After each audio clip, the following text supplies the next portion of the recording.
أعوذ بالله من الشيطان الرجيم. بسم الله الرحمن الرحيم.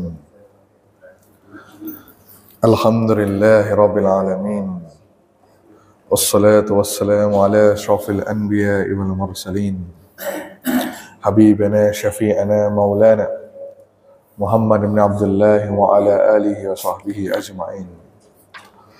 رضيت بالله ربا وبالإسلام دينا وبمحمد نبيا ورسولا. اللهم صل على سيدنا محمد. اللهم صل على سيدنا محمد. اللهم صل على سيدنا وحبيبنا وشفيعنا مولانا محمد، طب القلوب ودوائها وعافية أبدان وشفائها ونور الأبصار وضيائها وعلى آله وصحبه وبارك وسلم. رب اشرح لي صدري ويسر لي أمري واحلل عقدة من لساني يفقهوا قولي. أما بعد. Assalamualaikum warahmatullahi wabarakatuh. Alhamdulillah, syukur kita kehadirat Allah Subhanahu wa taala.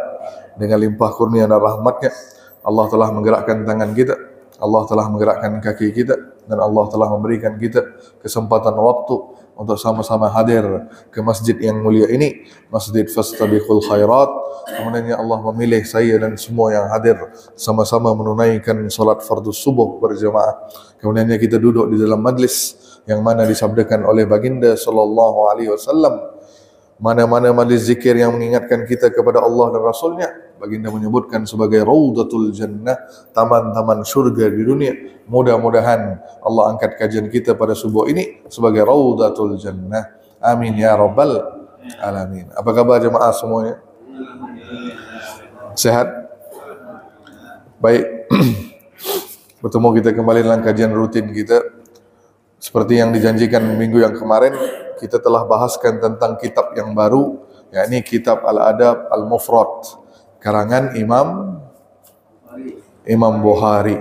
Dan minggu yang kemarin juga kita telah mengenali penulis buku kitab ini, yakni Imam Al-Bukhari, tentang kisah beliau sampai beliau wafat. Dan alhamdulillah kita akan mulakan kitab Al-Adab Al-Mufrad ini dengan bab yang pertama. Dan kalau kita lihat kitab Adabul Mufrad, seperti yang saya sebutkan minggu yang kemarin, Adabul Mufrad itu maknanya Al-Adab Al-Mufrad.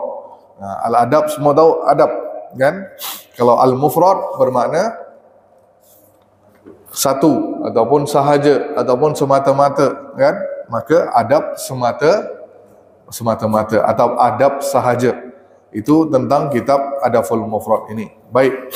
Dan kita boleh lihat nanti bagaimana Imam Bukhari menyusun bab demi bab, kan? Bab demi bab itu daripada yang sangat penting, kan? Semua itu penting, adabnya semua penting, tapi beliau cara menyusunnya itu luar biasa.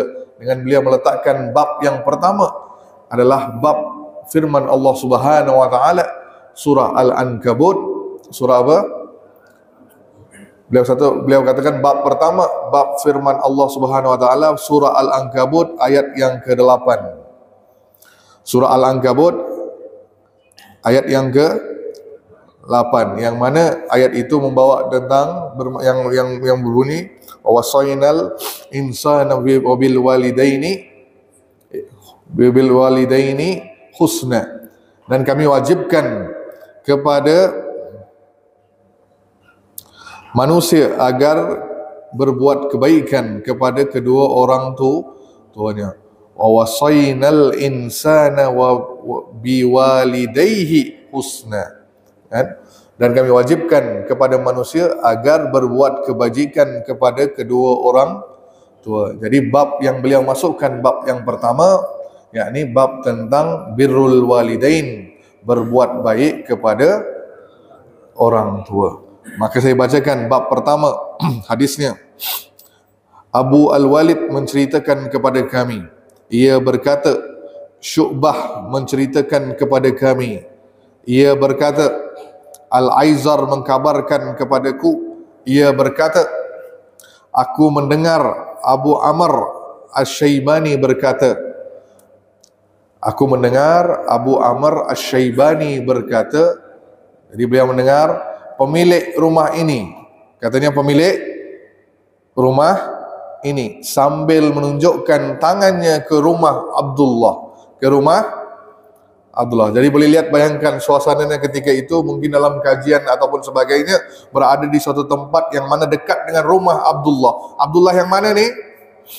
Abdullah ibnu Mas'ud. Abdullah ibnu Mas'ud, sahabat Nabi SAW. Jadi yang menceritakan ini, perawi ini katakan, pemilik rumah ini sambil menunjukkan tangan ke rumah Abdullah, yakni Abdullah ibnu Mas'ud, menceritakan kepada kami. Jadi siapa yang dari mana datang ceritanya? Daripada Abdullah ibnu Mas'ud bercerita. Siapa Abdullah ibnu Mas'ud? Sahabat Nabi SAW. Di antara nama yang terkenal sekali Abdullah ibnu Mas'ud. Beliau ni adalah as-sabiqun awwalin, yakni sahabat yang paling awal masuk Islam. Malah disebutkan beliau adalah yang keenam memeluk agama Islam. Orang yang keenam memeluk Islam. Dan beliau ini siapa beliau? Beliau setelah memeluk Islam, beliau pun memeluk Islam kerana suatu peristiwa mukjizat yang beliau lihat daripada Nabi SAW.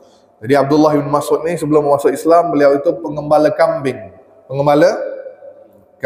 Jadi beliau tu ditugaskan untuk menjaga kambing-kambing. Jadi daripada tuannya Utbah ni seorang yang sangat terkenal di kalangan bangsa Quraisy. Jadi punya kambing, disuruh Abdullah bin Mas'ud ni mengembala kambing.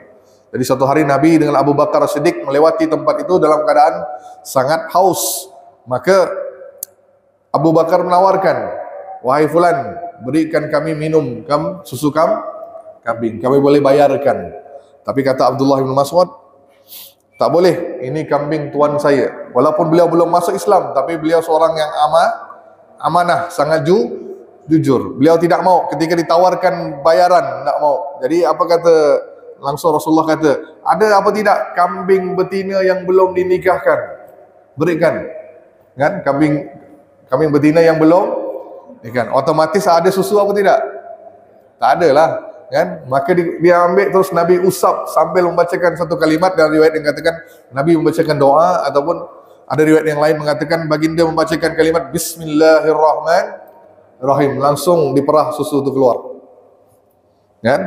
Itu mukjizat Nabi SAW. Melihat daripada peristiwa itu, maka Abdullah bin Mas'ud ni penasaran, langsung pun memeluk agama Islam. Dan Abdullah bin Mas'ud adalah sahabat Nabi yang sangat-sangat hebat. Apa dia? Beliau setelah memeluk Islam, beliau datang berjumpa dengan Rasulullah. Ya Rasulullah, izinkan saya untuk menjadi kadam, menjadi pembantumu ya Rasulullah. Menjadi pembantu. Dan Abdullah ibn Mas'ud pun sejak itu menjadi pembantu Nabi SAW, yang jaga sendal Nabi. Abdullah ibn Mas'ud yang jaga siwak, kayu siwak yang Nabi pakai untuk bersiwak, ya, dipegang oleh Abdullah ibn Mas'ud. Malah disebutkan bantal Nabi untuk tidur pun dipegang oleh Abdullah ibn Mas'ud. Dan Abdullah ibn Mas'ud antara sahabat yang diizinkan untuk masuk ke rumah Nabi SAW. Dan beliau juga seorang penyimpan rahasia Rasulullah SAW. Jadi hebatnya Abdullah bin Mas'ud. Malah Nabi sampai mengatakan, kalau nak ngaji Al-Quran, ngaji daripada salah seorang daripada empat ini, maka salah seorang daripada empat yang Nabi sebutkan itu adalah Abdullah bin Mas'ud. Nah, maksudnya apa? Bacaannya bagus, tartil kan, taranumnya bagus. Maka Abdullah bin Mas'ud seorang sahabat yang terkenal. Maka kata Abu Amr Asy-Syaibani, aku mendengar daripada Abdullah bin Mas'ud, beliau berceritakan kepada Nabi bahawa Abdullah bin Mas'ud pernah bertanya kepada Rasulullah SAW. Jadi Abdullah bin Mas'ud pernah bertanya. Apa pertanyaan Abdullah bin Mas'ud kepada Rasulullah? Ayyu a'mali ahabbu ilallah azza wa jal. Apakah amalan yang paling dicintai oleh Allah? Kata pertanyaan siapa ni? Abdullah bin Mas'ud. Maka Nabi SAW menjawab. Jadi apakah amalan yang paling dicintai? Ahabba, paling dicintai oleh Allah. Jadi Nabi sallallahu alaihi wasallam menjawab, qala salatu ala waqtiha. Solat pada waktunya. Apa dia? Nabi pertama menjawab, solat ala waqtiha, solat pada waktunya. Qultu. Kemudian aku bertanya lagi, summa ai. Kemudian apa ya Rasulullah? Setelah itu apa? Maka Nabi pun menjawab, summa birrul walidaini. Berbuat baik kepada kedua orang tua. Qultu. Maka aku pun melanjutkan, bertanya lagi, summa ai. Qala, Nabi menjawab, summa jihadu fi sabilillah. Jihad di jalan Allah. Maka langsung ia berkata, Abdullah berkata, beliau menceritakan itu semua kepada aku. Sekiranya aku bertanya lebih lagi, nescaya baginda akan menyampaikan amal-amal yang lain. Faham dong? Kalau aku bertanya lagi, summa ay ya Rasulullah, kemudian apa lagi? Pasti Nabi akan sebutkan yang lain. Yang dapat di sini 3. Yang pertama tadi solat pada waktunya. Solat pada waktunya. Kemudian berbuat baik kepada kedua orang tua. Dan yang ketiga, jihad fi sabilillah. Baik. Nah, kalau kita lihat ni bukan hanya di sini apa ya? Bukan kata amal lain tu tak penting. Ni yang paling penting. Jadi Ustaz, kalau yang pertama tadi solat pada waktunya itu penting. Jadi solat di luar waktunya penting jugalah. Ini kan yang paling penting. Jadi perbandingan antara apa? Yang penting dengan yang paling penting. Jadi solat di luar waktu itu pun penting jugalah ya. Enggak ada yang baca kan? Mungkin yang menanggapi begitu, bukan? Solat pada waktunya maksudnya antum bersegera menunaikan solat, jangan menunda-nunda waktunya. Fahim tum? Solat pada awal waktu. Pada awal waktu. Baik. Maksudnya apa? Kan ada ayat Quran, fawailul lil musallin allazina hum an salatihim. Nah, orang-orang yang siapa yang celaka yang solat ni? Orang-orang yang lalai dalam solat. Siapa yang lalai? Nah, di antara maksud lalai itu adalah orang yang suka menunda waktu. Menunda waktu. Maksudnya sengaja. Nah, kalau antum menunda sengaja, maka antum berdosa.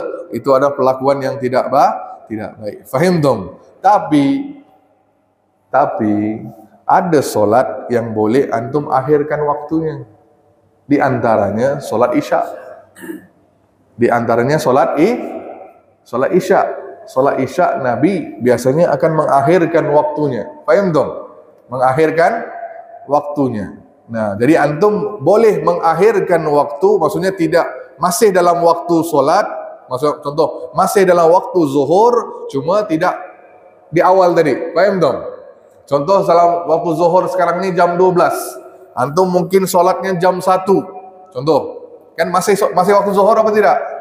Masih waktu zuhur. Cuma antum melambatkan dalam beberapa kondisi. Ingat nih, beberapa kondisi. Ini ramai orang-orang yang tidak memahami tentang perkara ini. Apa dia kondisi? 1. Kondisinya ialah jemaah. Jemaah untuk meramaikan jemaah supaya lebih orang datang untuk solat berjamaah, maka tidak salah kalau kita mengakhirkan waktu. Apalagi waktu subuh. Faham dong? Malah mazhab Hanafi, saya berikan contoh, mazhab Hanafi.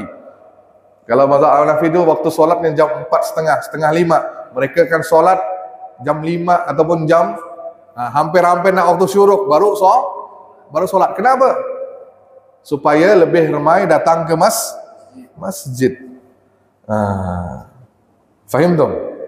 Sama juga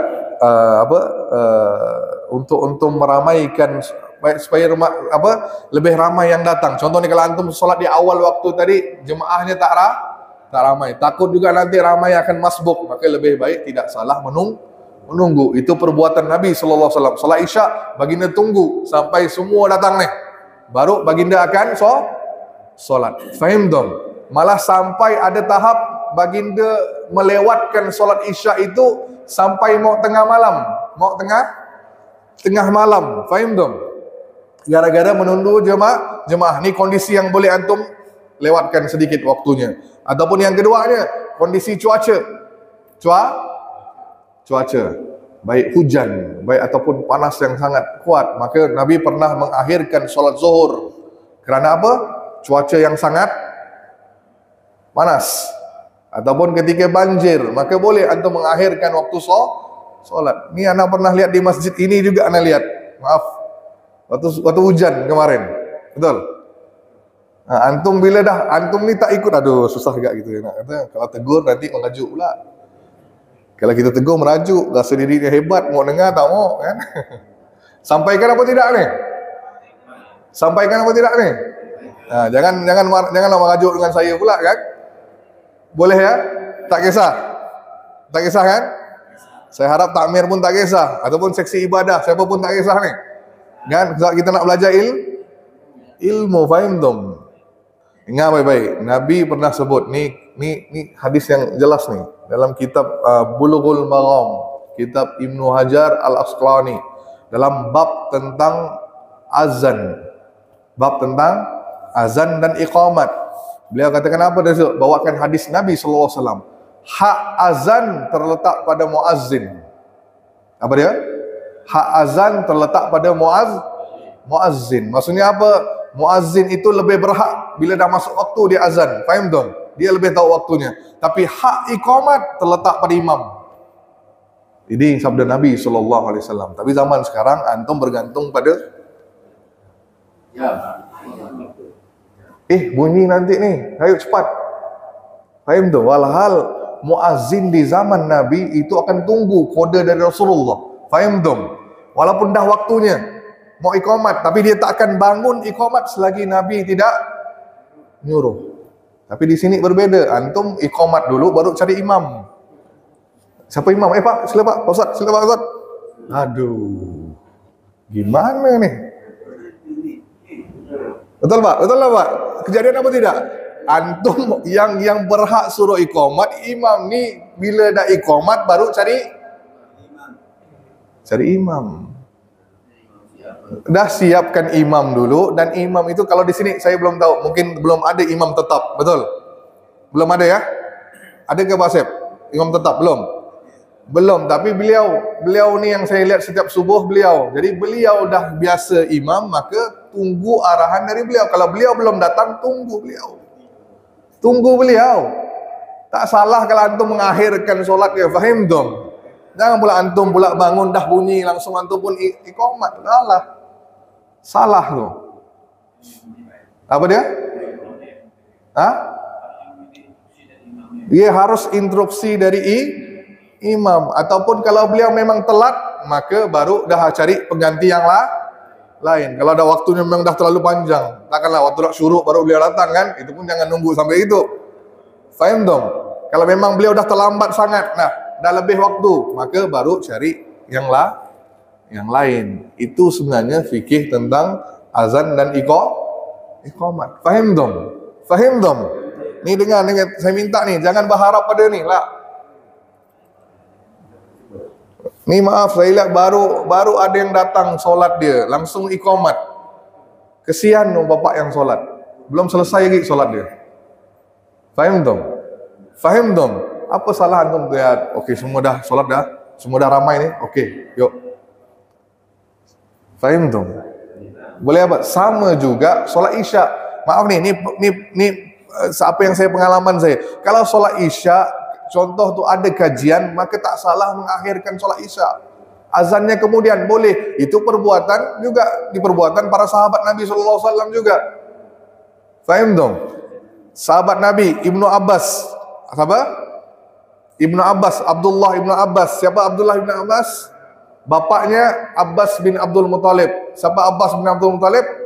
Bapak saudara Nabi. Jadi otomatis anaknya Abdullah bin Mas'ud adalah untuk apa Nabi? Sepupu Nabi, sahabat dan juga sepupu. Malah Nabi sampai mendoakan, letakkan tangan di atas kepala Nabi dan mendoakan keberkahannya. Apa dia Allah Nabi kata? Allahumma faqihu fid din.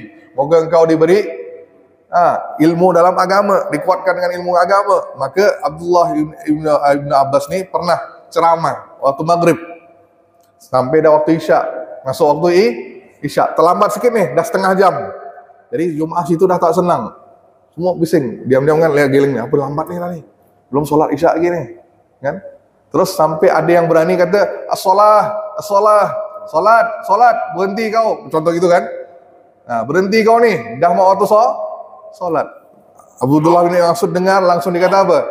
Fulan, yang lebih kenal sunnah itu aku, katanya. Aku lebih ketat, aku lebih kenal sunnah daripada engkau. Yang aku lakukan ini sunnah. Nabi mengakhirkan waktu solat.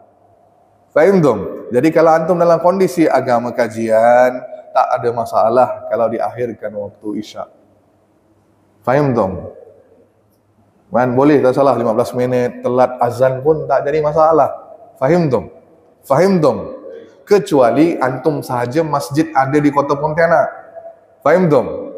Antum saja masjid, satu-satunya masjid ada di kota Pontianak ataupun di sini. Kan di jalan ni cuma kawasan ini cuma antum sahaja. Takut antum telat waktunya, orang lain mikir apa dia belum masuk waktu. Faham dong? Yang tak ikut kajian dia tak tahu kan? Dia tunggu azan, malah azannya pun tidak pada waktunya. Maka bisa terjadi fitnah. Dalam kondisi sekarang ni dengan ada beberapa masjid yang lain, kalau antum tak azan pun orang lain boleh tak tahu dah masuk waktu. Faham dong? Faham dong?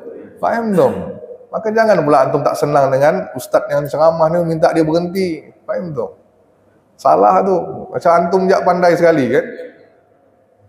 Faham dong? Balhal belentut ilmu tu wajib. Faham dong? Jelas? Jelas ni? Saya rasa lepas ni jangan pula antum ada masalah ni lagi ni. Boleh apa tidak ni? Jadi tak salah. Boleh antum berhenti. Kalau dilanjutkan pun tidak jadi masalah. Tetap dia sunnah. Faham dong? Solat isyak bisa diakhirkan. Makanya solat isyak tu dia tak masuk dalam solat awal waktu. Kecuali memang tak ada urusan. Contoh antum nonton bola. Ustaz saya gara-gara nonton bola ni boleh saya akhirkan waktu solat. Itu salah. Karena nak nonton televisi, saya jalan-jalan makan angin Ustaz, boleh saya waktu. Itu dah salah. Faham dong? Itu dah memang masuklah lalai. Jelas apa tidak ni? Jelas ni? Nah, lepas ni nak ikut waktu solat ni ke ataupun ikut imamnya? Ikut imamnya. Faham dong? Faham dong?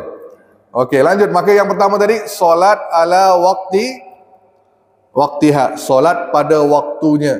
Nah, kemudian baru yang kedua wabil walidaini ihsan, berbuat baik kepada kedua orang tua, kan?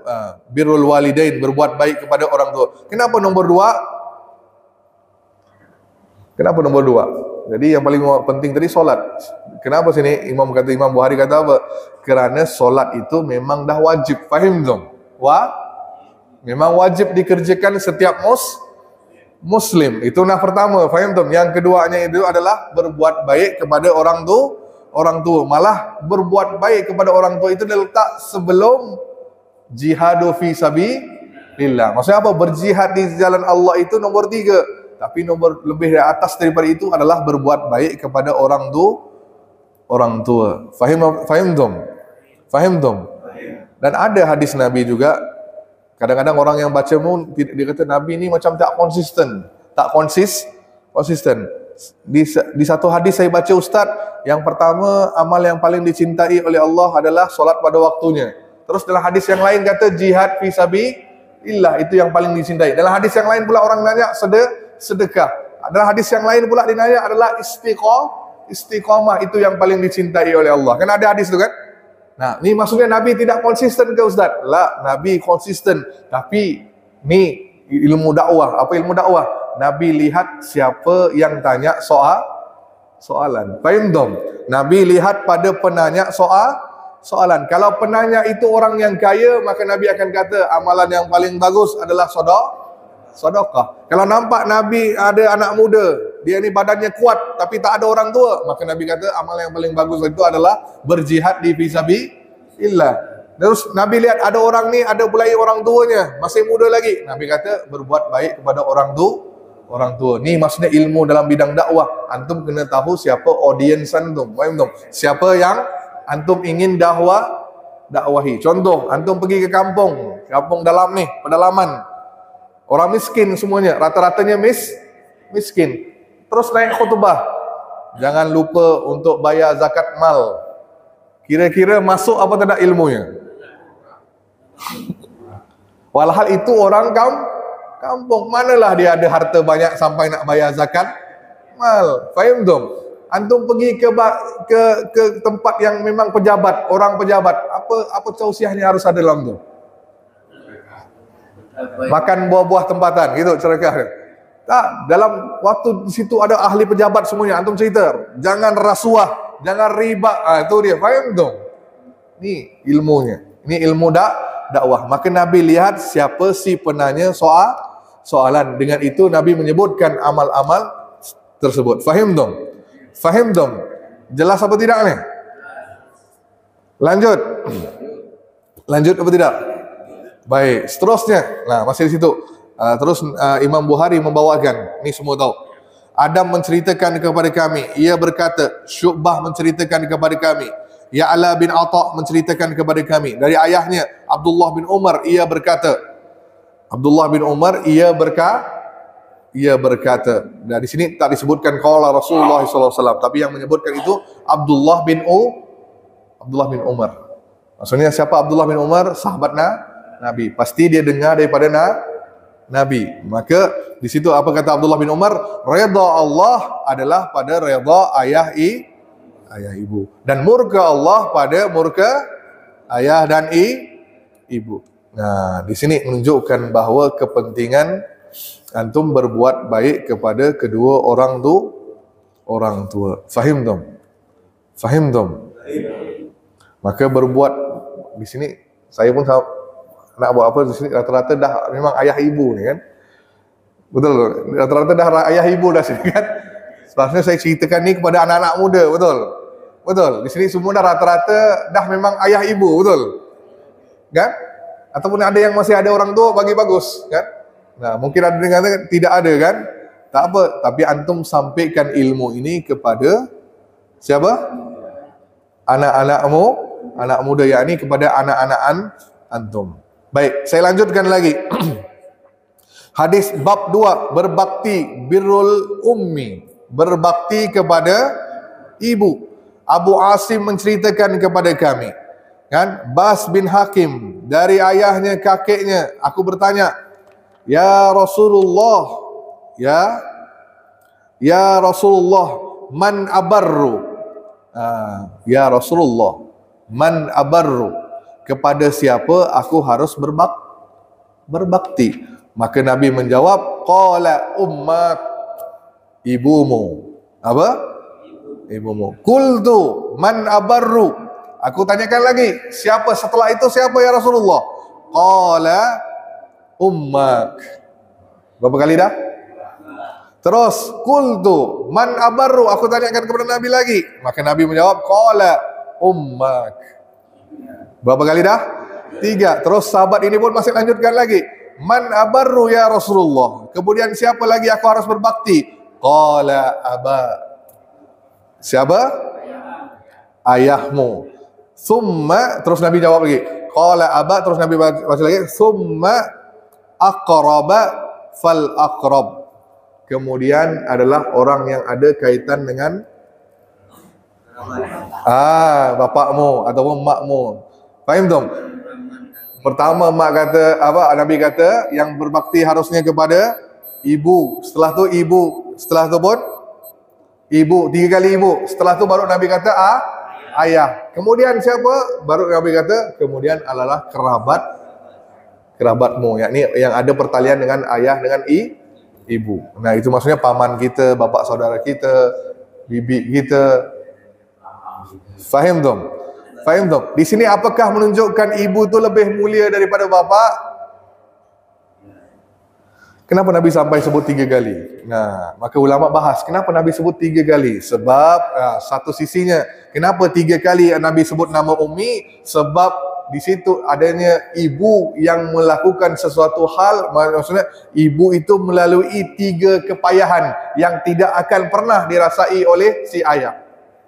Ibu melalui 3 kepayahan yang mana, ataupun 3 keberatan, ataupun 3 kesusahan yang tidak akan pernah akan dialami oleh si bapa ataupun si ayah. Apa dia? Mengandung, melahirkan, dan menyusukan. 3 ni. Ni adalah 3, memang perkara ni hanya wanita. Maka Nabi kata 3 kali, sampai 3 kali mengindikasikan kepada ketiga, apa tadi? Letihnya mengandung, susahnya melahirkan, dan juga ujian ketika menyusui anak. Maka Nabi sampai menyebutkan nama ibu sebanyak 3 kali, dan kemudian baru ayah. Maka bab berbakti kepada orang tua ini sangat luar biasa teman-teman. Kita tahu kan satu kisah yang sangat terkenal, semua tahulah, Uwais Al-Qarni. Betul? Pernah dengar nama Uwais Al-Qarni? Siapa Uwais Al-Qarni? Dia hidup di zaman Nabi SAW, tapi dia tidak sempat untuk berjumpa dengan Nabi. Uwais ni tinggalnya di Yaman. Dan Uwais ini mempunyai seorang ibu yang sudah tua, sudah uzur. Maka selama hidup Uwais ini dia menjaga orang tuanya. Pernah dalam satu riwayat disebutkan Uwais datang ke Madinah untuk bertemu Rasulullah, tapi waktu itu Rasulullah pergi berperang. Kerana dia ingin tunggu sampai Rasulullah pulang, tapi ternyata di Yaman, di rumahnya, ibunya memerlukan bakti si anak. Maka langsung Uwais pun pulang. Walaupun tidak bertemu dengan Nabi, maka beliau itu tidak dipanggil sebagai sahabat Nabi. Faham dong? Kalau antum nak dipanggil sahabat, harus berjumpa dengan Nabi dan harus beriman kepada Nabi. Uwais beriman tapi tidak sempat berjumpa dengan Nabi. Walaupun tak sempat berjumpa, tapi Nabi sampaikan dengan sahabat, wahai sahabat-sahabatku, nanti akan ada seorang namanya Uwais. Apa? Seorang pemuda laki-laki yang namanya Uwais, dan Nabi sebutkan tempat tinggalnya di Yaman. Di Yaman. Nah, dia ni ada orang tua, ada orang ibunya. Dia ni berbakti kepada ibunya sentiasa.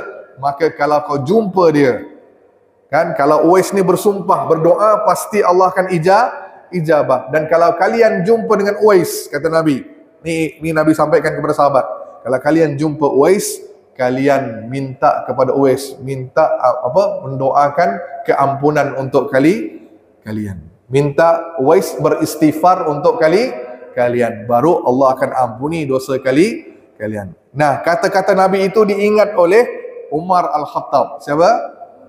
Umar Al-Khattab. Semua sahabat nunggu ni, tapi Umar sentiasa tunggu si Uwais ni. Setiap kali ada rombongan dari Yaman datang untuk haji, nah, akan tanya Umar, di sini ada yang namanya Uwais bin Amir. Malah Nabi beri kode, Uwais ni ada penyakit kulit. Badannya itu putih-putih, tapi Allah sembuhkan penyakitnya sampai meninggalkan satu kesan sebesar koin dirham, duit siling, koin. Ada bekasnya sebesar koin. Nabi langsung sebut tu. Maka setiap kali ada datang yang rombongan ibadah haji, Umar akan nanya, di sini ada yang nama Uwais bin Amir? Tak ada. Tapi satu tahun tu ada, kan? Ada Uwais bin Amir. Orang ni dari Yaman ke? Ya, dari Yaman. Dari wilayah ini. Ya, betul. Orang ni ada penyakit. Ada.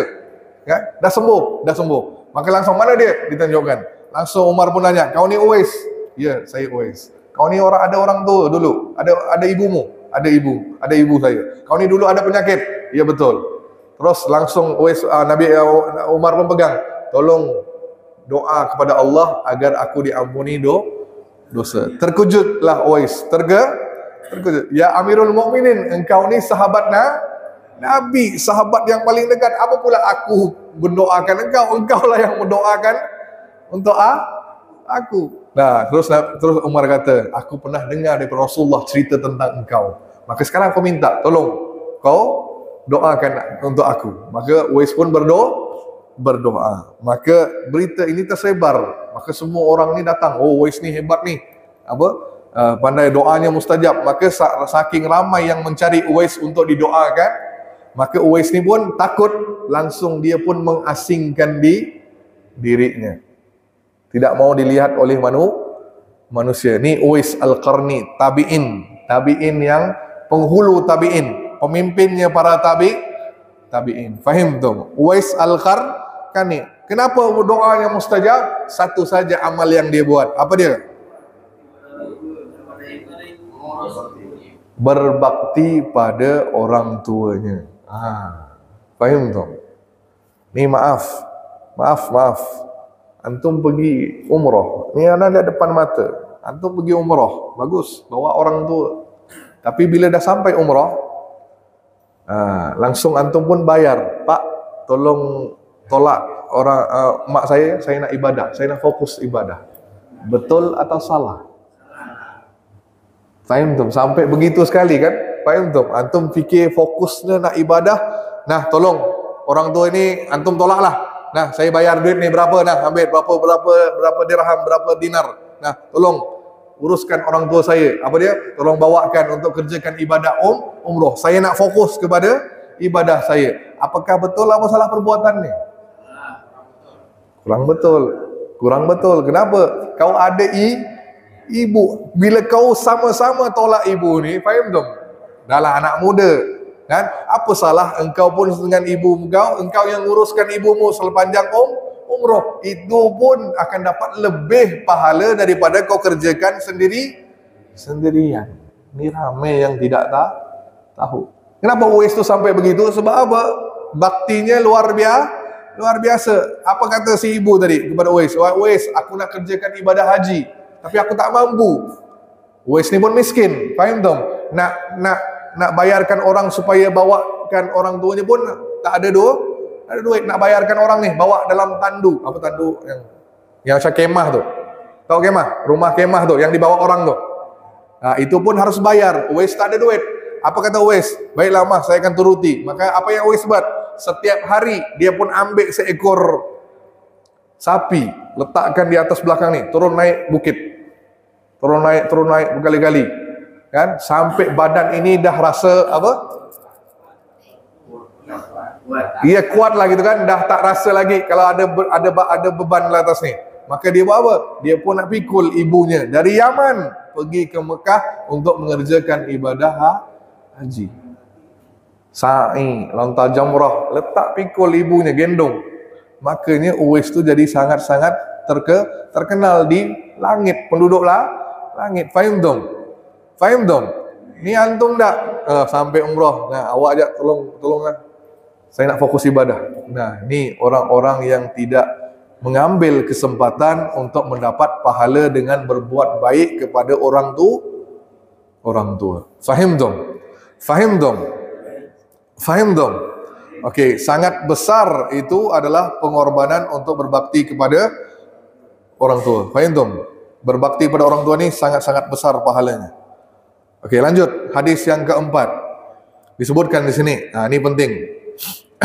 Sa'id bin Abi Maryam menceritakan kepada kami, ia berkata, Muhammad bin Ja'far bin Abi Kasir mengabarkan kepada kami, ia berkata, Zaid bin Aqsam menceritakan kepada kami, Atha bin Yasar dari Ibnu Abbas.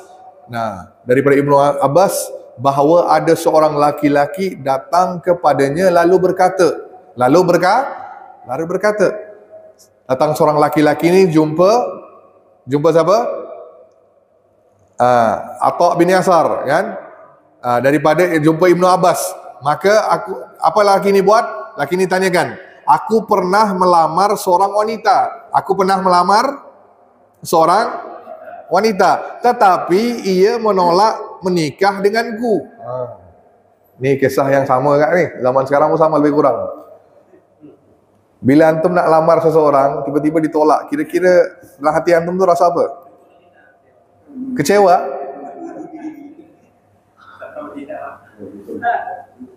Bu, apa buat bu? Nah, tapi lihat ni, apa jadi? Perempuan tu nolak lamaranku, kemudian ada laki-laki lain dan datang melamarnya, langsung diterima. Maka apa jadi yang pertama tadi? Yang pertama lamar tadi, maka aku pun cemburu, dan cemburu aku ini sangat, bukan cemburu yang biasa, cemburu yang ialah kecewa, terlampau cemburu sampai apa kata lelaki ni? Aku membunuh wanita. Allahu Akbar. Lalu aku membunuh wanita tersebut. Ialah zaman sekarang pun sama. Kalau kau tak nikah dengan aku tak akan biarkan kau nikah dengan orang lain. Sama cerita. Zaman Nabi pun dah ada dah orang macam ni. Faham betul? Kalau aku tak nikah dengan kau, tak ada siapa yang boleh menikah dengan engkau. Sampai begitu sekali. Maka datang jumpa dengan sahabat Nabi. Dia kata, apakah taubatku masih diterima? Dia tanya dengan Ibnu Abbas. Maka Ibnu Abbas bertanya, ibumu masih hidup? Apa? Ibumu masih hidup? Maka laki itu menjawab, la. Maka Ibnu Abbas berkata, kalau begitu, bertaubatlah kepada Allah dan bertaqarrublah kepadanya semampumu. Itu saja nasihatnya. Dah, terserah kaulah sekarang, perbanyakkan amal jak ni. Kan? Terus laki itu pergi. Maka aku bertanya, siapa yang bertanya kepada Ibnu Abbas ni? Atta bin Yasar. Aku pun bertanya, kenapa engkau tanya kepada siapa? Ibnu Abbas. Kenapa engkau tanyakan kepadanya tentang ibunya masih hidup atau tidak? Sebab sungguh aku tidak tahu ada amalan yang lebih mendekatkan seseorang kepada Allah selain daripada berbakti kepada seorang ibu. Faham tak? Dia buat dosa besar, bunuh. Tapi kalau dia berbakti kepada orang tuanya, kalau masih hidup tadi, dia berbakti, insya-Allah dosanya akan terhapus dengan mudah. Faham tak? Ni satu kisah. Ada kisah yang lain disebut dalam kitab yang lain. Dalam kitab Imam Muslim, Sahih Muslim. Ni kisah tentang seorang perempuan yang ditinggalkan oleh suaminya. Seorang perempuan, wanita yang ditinggalkan suaminya. Bukan tinggalkan kerana mati. Kan? Suami itu suka inilah. Laki-laki daun keladi apa sini? Ya. Dia dah nikah, ada isteri tapi tak mau dengan isteri, pergi dengan yang lain. Nah, maka perempuan ini sakit hati. Dia dalam keadaan ni kata, bagaimana cara aku nak buat suami aku ni tunduk kepada aku sekarang? Maka perempuan ini di zaman Rasulullah ni. Maka perempuan ni pun mengambil keputusan, jumpa dengan seorang nenek, tanyakan, aku nak tahu cara supaya aku boleh buat suami aku tunduk kepada aku, kepada isterinya tadi. Maka si perempuan tua ni kata, nanti aku datang. Nah, aku akan bawakan kau suatu tempat, dan di tempat ini nanti engkau akan peroleh. Ternyata perempuan itu malam tu datang, bawa dia ke suatu tempat disebut ke Babil. Nah, riwayat itu disebut ke Babil. Di situ tempat yang sangat-sangat menyeramkan. Ada lelaki yang digantung terbalik, ada 2 orang. Kan, terus laki itu pun yang tergantung tu katakan, kenapa kalian datang di sini? Jangan kalian datang, pulang. Tidak, aku nak belajar ilmu supaya aku boleh tundukkan suami. Maka perempuan ini pun macam memaksa. Maka apa kata si 2 lelaki yang tergantung terbalik tu? Dia kata, pergi ke api itu, pergi kencing. Pergi ke api sana, kencing. Si perempuan tu pergilah, tapi tak kencing. Kan? Tak kencing. Apa pula ni? Minta amalan lain pula jadi ni kan? Dia pun mikir, gimana? Tapi dia pun balik. Dia kata, aku dah buat. Kau dah kencing? Tanya lelaki yang tadi tu. Kan? Aku dah kencing. Apa yang kau nampak? Aku tak nampak apa-apa, kata dia. Maka seterus lelaki tu kata, oh, kau belum lagi buat ni. Pergi kencing. Allah tak tahu dia kan. Pergi lagi ke sana. Buat kencing tapi dah kencing. Balik lagi kan. Tanya, dah kencing belum? Udah. Kata si perempuan. Tapi belum kencing. Terus laki itu tanya, apa yang kau nampak kalau kau dah buat? Oh, aku tak nampak apa-apa. Maksudnya kau belum kencing. Pergi benaran kau nak ilmu ini, pergi kencing. Maka perempuan itu pun pergi kencing ke api itu. Tiba-tiba dia nampak daripada badannya itu keluar kuda putih daripada badannya ni. Keluar kuda putih seperti kuda yang terkunci itu dilepaskan keluar. Kan? Seekor kuda kan dalam badan dia nih, daripada dada dia keluar. Langsung naik ke langit. Terus perempuan tu datang, dah kau kencing? Udah. Apa yang kau nampak? Aku nampak kuda perang keluar daripada badan aku. Nah, maka lelaki itu kata, itu adalah iman yang keluar daripada diri engkau. Iman yang keluar. Sekarang pulanglah engkau. Maka perempuan tu lihat, tak ada pun amalan yang diberi. Tanya dengan perempuan nenek yang bawa dia tadi tu. Nek, dia tak ada buat apa-apa pun, disuruh buat kencing, dah kencing, tapi tak ada diajarkan apa-apa. Terus nenek tu kata, ni gandum. Kalau kau kata, cuba kau tiup, kan? Kau tiup, apa yang kau ingini, dia akan berubah, kan? Ambil gandum, letakkan. Kalau kau kata nak jadi makanan, akan berubah makanan. Kau nak jadi pohon, akan berubah pohon. Apa dia? Ilmu sihir.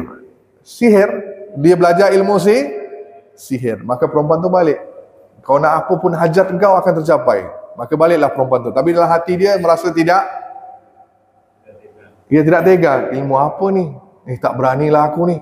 Aku dah buat dosa besar nampaknya. Dosa syirik, melakukan sihir, kan? Terus dia pun balik di tempat lain. Terus dia pun lari ke Madinah.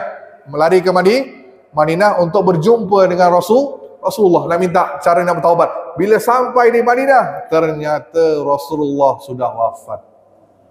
Langsung berguling dia di jalan, nangis, teriak. Sampai berguling-guling nangis. Aku ni dah buat dosa besar, aku tak tahu caranya gimana ni. Ni kisah sahih ya. Kisah sahih Imam Muslim. Apa dia?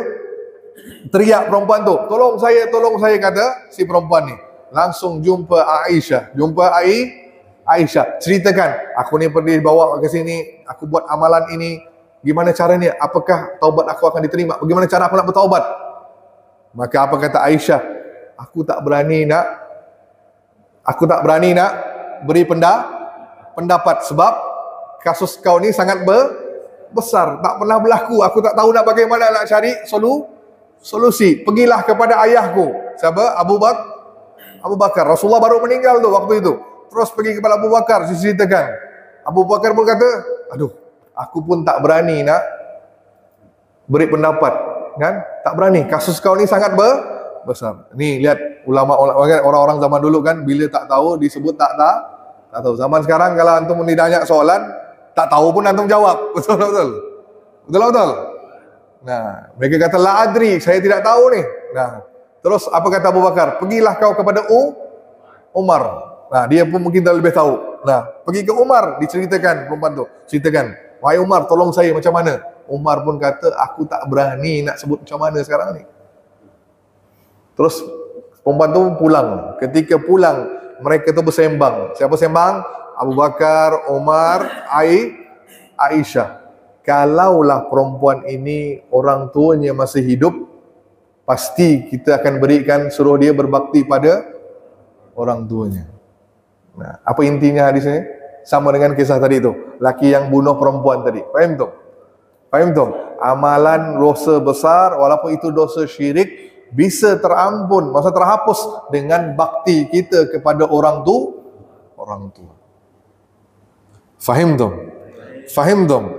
Maka tolong pastikan anak-anak kita, zuriat kita, cucu-cucu kita pun mereka berbakti kepada orang tua.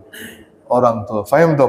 Antum yang tidak ada orang tua ni, mungkin di kalangan kita yang orang tuanya dah meninggal, bagaimana cara berbakti? Pernah sahabat tanya, ya Rasulullah, aku ni orang tua dah meninggal, bagaimana aku nak berbakti pada orang tua aku yang dah meninggal? Apakah saya bisa? Nabi kata, boleh. Kau lakukan 4 hal. Yang pertama, sentiasa mohon keampunan untuk mereka. Apa dia? Mohon mendoakan mereka. Yang pertama. Yang kedua, muliakan sahabat-sahabat mereka. Kalau orang tua kita ada sahabat, muliakan sahabatnya. Yang ketiga, sambung silaturahmi dengan nasab keturunan mereka. Faham tu? Keluarga mereka, kerabat, paman, bibi. Faham tu? Antum dekat dengan mereka. Dan yang keempat, tunaikan janji mereka ataupun lakukan amalan yang mereka sering kerjakan. Sebuah sedekah. Antum yang lanjutkan sedekah tersebut. Dengan itu, antum boleh berbakti pada orang tua yang sudah meninggal. Baik, ada pertanyaan sampai di sini? Silakan. Ada pertanyaan? Jelas? Waalaikumsalam warahmatullahi wabarakatuh. Silakan. Bagaimana? Bismillah.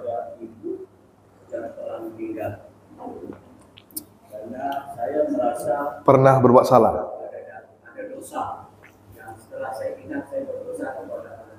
Baik. Satu. Menunda salat itu dalam keadaan makan atau sakit, apakah boleh? Bagus pertanyaannya. Lanjut. Cukup dua ya. Baik, yang pertama, kalau antum pernah berbuat salah pada orang tua, tak sempat minta maaf, tak sempat minta ampun pada orang tua, walaupun mereka dah meninggal, tetap antum bertaubat, taubat kepada Allah, ingati dosa itu, dan sentiasa antum mendoakan keampunan mereka. Yang keduanya, sentiasa bersedekah atas nama mereka, sedekah atas nama mereka, kan? Ya Allah, aku tak sempat nak minta maaf kepada orang tua aku, tapi aku pernah berbuat salah pada mereka. Takut mereka simpan di hati, takut mereka menuntut di akhirat. Maka sekarang ni ya Allah, antum sedar, berdoa, banyak-banyak berdoa, banyak-banyak sedekah atas nama mereka. Terus pertanyaan kedua. Baik. Nah, kondisi lain seperti yang saya katakan tadi, kondisi cuaca, kondisi jemaah. Yang ketiga yang boleh antum menunda solat adalah dua lagi kondisi. Satu, ketika makanan terhidang. Faham tu? Ketika dah ada makanan depan mata, jangan solat dulu. Makan dulu. Ni perbuatan Nabi SAW. Tapi jangan sengaja waktu nak solat baru antum letak makanan, ni salah. Faham tu? Ni sengaja nak tunda solat kan? Baru waktu tu nak makan. Salah. Maksudnya apa? Kalau antum pergi ke tamu ke rumah orang, dah disiapkan makanan, makan dulu. Faham tu? Sama juga, makanya waktu maghrib, masuk azan langsung solat, atau waktu bulan puasa, waktu masuk maghrib langsung solat atau makan dulu? Makan dulu sebentar, sikitnya, kan? Ni antum langsung, makanya solat maghrib diakhirkan ketika berbuka puasa. Faham tu? Gara-gara antum makan dulu, takut antum tak makan ketika solat, ingat samosa, ingat apa kan? Dalam kepala ni ingat semua kuih-kuihnya, faham tu? Tak makan dari ni, makanya jadi tidak khusyuk. Ni kondisi yang pertama. Yang keduanya, ketika buang hajat. Allah, ni jangan ditahan. Nabi larang kalau antum tahan apa? Maaf, nak buang air kecil, nak buang air besar, ditahan dan solat. Nabi paling larang. Faham tu? Antum nak kencing tapi selesai solat dulu lah kencing, ditahan. Kira-kira fokus apa enggak? Nah, dari bilik termenung, ada bilik tu di sini. Makanya selesaikan urusan tu baru solat. Ni kondisi-kondisi Pak. Maka ketika makanan terhidang, boleh makan dahulu, selesaikan makan, boleh antum solat. Itu perbuatan sunnah, sebagian sunnah Nabi SAW. Jelas? Okey, ada lagi pertanyaan? Waalaikumsalam, Ibu. Ya. Waalaikumsalam warahmatullahi wabarakatuh. Ada cerita?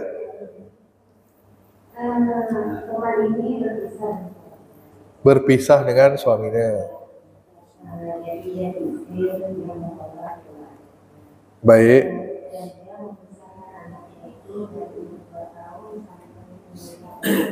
Sudah sampai remaja? 12 tahun. Dari 2 tahun. Okey. Si bapa. Baik.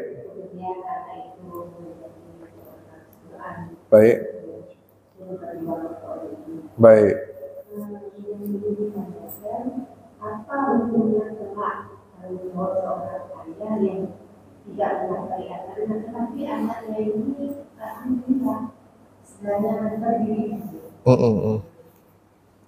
Apa hukumnya? Ayah tadi yang tidak melaksanakan tanggungjawabnya sebagai suami memberi nafkah. Baik. Tapi sudah cerai belum? Udah cerai? Cerai ya? Yalah 18 tahun. Dah anak tu dah dewasa dah. Tidak pernah bertemu. Dari kecil tak pernah bertemu. Masya Allah. Baik. Tentang suami yang lalai itu nanti hukumannya itu kepada suami lah, kan? Karena dia lalai dalam melaksanakan tanggung jawab sebagai seorang pemimpin. Itu kan tanggung jawab, tidak menafkahi keluarga, kan? Makanya sampai bercerai ya. Nah, itu dosa suami. Tapi si anak tadi, walaupun anak itu apa ya? Tidak dinafkahi, tidak dididik, tidak dijaga. Contohlah kita ambil simpul katanya ayahnya seorang yang tidak baik.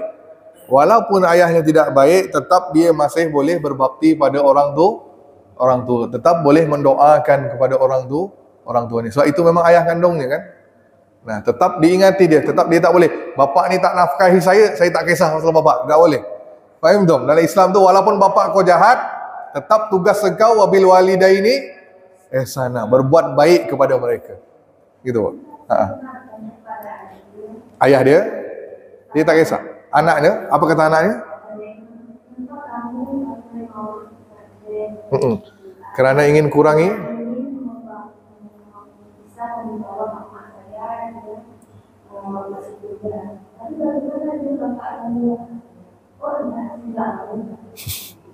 tak bisa lah dia kata.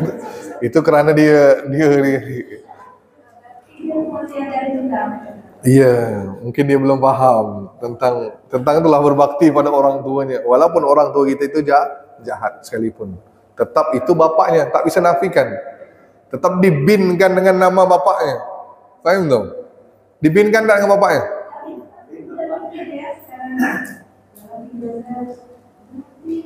Kalau memang dia tetap melakukan bapak itu, berarti saya rasa tak adil. Nah, soal adil itu milik Allah. Nah, maksudnya kata saya, oh karena anak ni dah penghafal Quran, maka bapaknya masuk surga. Belum tentu. Allah akan nilai amal bapaknya tadi. Kalau bapaknya buat dosa, tetap dia masuk neraka. Gitu, Bu. Hah? Meringankan mungkin ya. Pahala doa anak yang soleh, kan? Bisa jadi. Itu terserah kepada Allah, kita tak bisa nilai. Nah, itu urusannya Allah. Tapi kerana bapaknya melakukan dosa tadi, lalai tanggung jawab, itu ada hukumannya. Pasti ada hukumannya. Si anak walaupun tidak dididik oleh bapa, tepat tugas dia memang harus dia berbakti pada orang tuanya. Walaupun tak bagi nafkah dan sebagainya. Itu soal urusan itu dengan Allah. Faham tak? Tapi dia dengan bapak dia harus dia berbuat baik. Tak bisa dikata, aku bawa mak aku je ni, bapak aku tak kisah. Itu orang anak yang marah lah maksudnya kan. Dia belum faham. Gitu je. Siap, silakan. Ada lagi? Ya. Assalamualaikum warahmatullahi wabarakatuh.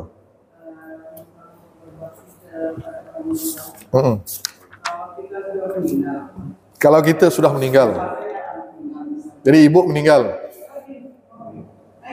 Betul lah, kalau ibu meninggal apa pula?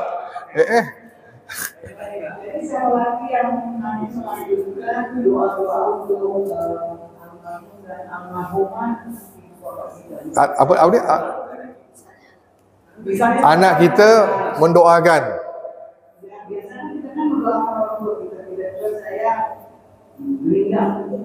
Meninggal. Ya? Apa bentuk doa?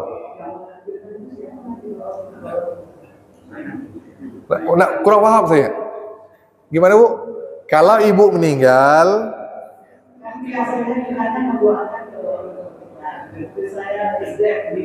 ya, selesailah di situ. Anak ibu lagi yang mendoakan ibu dah. Kalau ibu dah meninggal, selesailah, tak ada yang boleh doakan lagi dah. Yang meneruskan anaknya tadi. Anaknya mendoakan ibu dan juga keluarganya juga. Nenek moyangnya, kakeknya akan berlanjut. Yes, gitu. Siap. Tadi nih, jangan nanya yang aneh-aneh. Amalan apa saja yang baik? Dah saya sebutkan tadi. Ya Allah. Dah saya sebutkan tadi. Dah 4 tu, apa pula 3? Ulang lagi. Nah, yang pertama mendoakan keampunan mereka, muliakan sahabat mereka, nyambung silaturahmi dengan kerabat mereka. Yang keempat, tunaikan janji ataupun lakukan amalan yang mereka suka kerjakan. Dah? Apa lagi lebih daripada tu?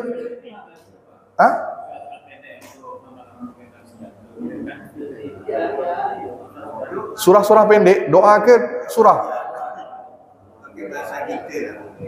Kalau bapak rasa berat dengan bahasa Arab, bahasa kita sendiri dah boleh. Ya Allah, ampuni kedua orang tuaku, ya Allah. Itu boleh, Pak. Doa ni kan kita dah belajar kemarin. Bukan hanya dalam bahasa Arab. Dalam bahasa kita yang lebih fahami, itu lebih meresap dalam diri kita. Faham tu? Maka ketika saya khutbah, batu khutbah kedua tu saya pasti doanya dalam bahasa kita faham. Faham ni? Kerana rata-rata orang tidak faham bahasa Arab. Kerana rata-rata kita orang awam, maka kita doakan dalam bahasa yang kita faham. Maka akan resap. Maka dia, ya Allah, Ustaz doakan orang tua. Tahulah dia kan? Itu Pak. Sip, doakan sesuai dengan yang antum tahu. Itu lebih bagus. Lebih masuk, lebih khusyuk lagi doanya. Allahumma fir lana dzunubana wa liwalidina warhamhum kama rabbayana shighara. Kan? Itu kan? Rabbir firli wa liwalidayya wa liman dakhala baitiya mu'minan wa lil mu'minina wal mu'minat. Itu doa Nabi Nuh. Gitu. Ada lagi? Udah? Sip. Okey, itu sahaja insya-Allah. Minggu depan lagi lanjutan juga masih lagi ke bab yang ketiga, berbakti kepada ayah dan selanjutnya insya-Allah. Wabillahi taufiq wal hidayah. Assalamualaikum warahmatullahi wabarakatuh.